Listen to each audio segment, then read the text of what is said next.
सन 2019 में इंडिया की असेंबली में एक एक्ट पास होता है और इसके बाद पूरे मुल्क में मुसलमानों के हंगामे शुरू कर दिए जाते हैं। मुसलमान प्रोटेस्ट करते हैं। इंडिया की कई रियासतों में दंगे होते हैं और इन दंगों में कई लोगों की जान जाती है और कई लोग अरेस्ट कर लिए जाते हैं। लेकिन ये एक्ट है क्या और इस एक्ट से मुसलमानों को क्या खतरात हैं, क्या खदशात हैं, आइए जानते हैं इस वीडियो में।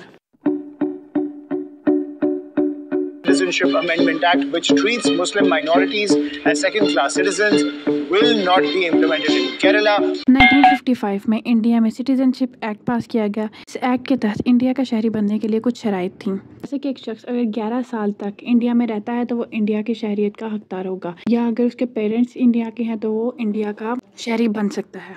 2019 तक तो सब ऐसे ही चलता रहा, लेकिन 2019 में इस एक्ट में एक तरमीम की गई और इस एक्ट को कहा गया सिटीजनशिप अमेंडमेंट एक्ट यानी CAA। सिटीजन अमेंडमेंट एक्ट यानी CAA 10 दिसंबर 2019 को लोकसभा से मंजूर हुआ और 11 दिसंबर 2019 में राज्यसभा से मंजूर किया गया और 12 दिसंबर 2019 को इंडिया के प्रेसिडेंट ने इस पर साइन कर दिए। जो शराइत इंडिया का शहरी बनने के लिए 1955 के एक्ट में की गई थी, 2019 के एक्ट में उन शराइत में कुछ तब्दीली कर दी गई, जैसे कि कोई भी शख्स 31 दिसंबर 2014 से पहले इंडिया में आया हो और 5 साल तक वो इंडिया में रहा हो तो वो इंडिया का शहरी बनने का हक रखता है। या इसके अलावा अगर उसके पेरेंट्स इंडिया के हों तो वो इंडिया का शहरी बन सकता है। और इस कानून के मुताबिक इंडिया का शहरी बनने के लिए किसी वीज़ा और पेपर वर्क की ज़रूरत नहीं है। इस एक्ट के मुताबिक जो शख्स इंडिया का शहरी बनेगा उसको दूसरे शहरियों के बराबर हुकूक हासिल होंगे। उनको प्रॉपर्टी खरीदने का, गवर्नमेंट जॉब्स करने का, मतलब हर किस्म का हक हासिल होगा। यहाँ तक तो सब ठीक है, लेकिन मसला यहाँ से शुरू होता है कि इसमें मज़हब की तफरीक रख दी गई।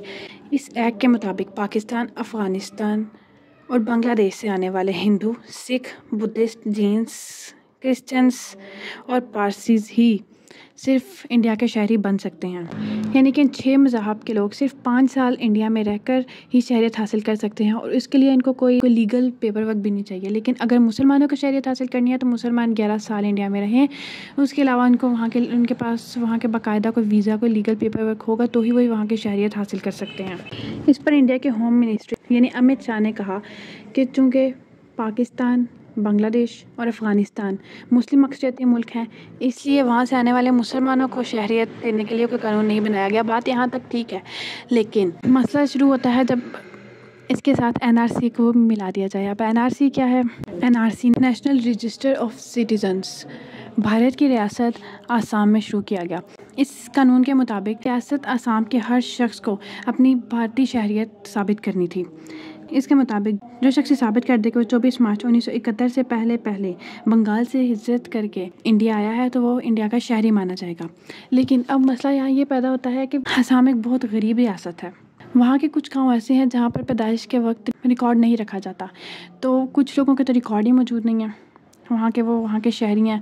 उसके अलावा कुछ नाम के स्पेलिंग्स में कहीं मिस्टेक आ जाती हैं, कहीं के क्लर्क पढ़े लिखे नहीं होते, वहाँ के उन लोगों के नाम के स्पेलिंग्स में मिस्टेक आ जाती हैं, जिसकी वजह से उनके मुख्तलिफ पेपर्स में नाम अलग अलग होते हैं।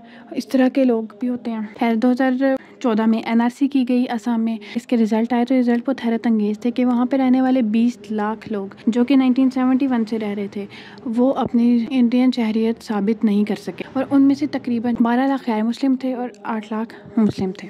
इसके बाद इंडियन होम मिनिस्ट्री यानी अमित शाह ने यह भी कहा कि वो पूरे मुल्क में NRC करवाएंगे। पूरे मुल्क में ऐसे लोग मौजूद होंगे जो लीगल डॉक्यूमेंट्स में कोई मसला आएगा तो जो गैर मुस्लिम होंगे या इस वक्त असम के रहने वाले जो गैर मुस्लिम है, असम में जिस वक्त NRC में 20 लाख इलीगल लोग निकले हैं, उनमें 2 ग्रुप बने हैं, एक नॉन मुस्लिम का, एक मुस्लिम का।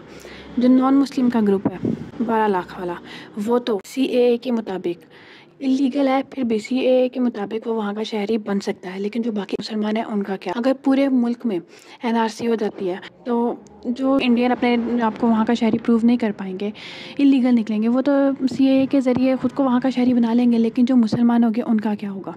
असल मसला ये है। और उसके अलावा ये भी कहा गया कि इंडिया अक़लियतों को तहफ़्फ़ुज़ देने की बात कर रहा है, तो फिर सिर्फ पाकिस्तान, अफ़गानिस्तान और बांग्लादेश के ही अक़लियतों की हिफाजत, श्रीलंका और म्यांमार से जाने वाले मुसलमान हैं, उनकी हिफाजत के लिए क्यों ऐसा कोई एक्ट नहीं बनाया गया? तो CAA एक ऐसा एक्ट है जिसको इंडियन गवर्नमेंट कभी भी NRC के साथ मिलाकर मुसलमानों के ख़िलाफ़ इस्तेमाल कर सकती है।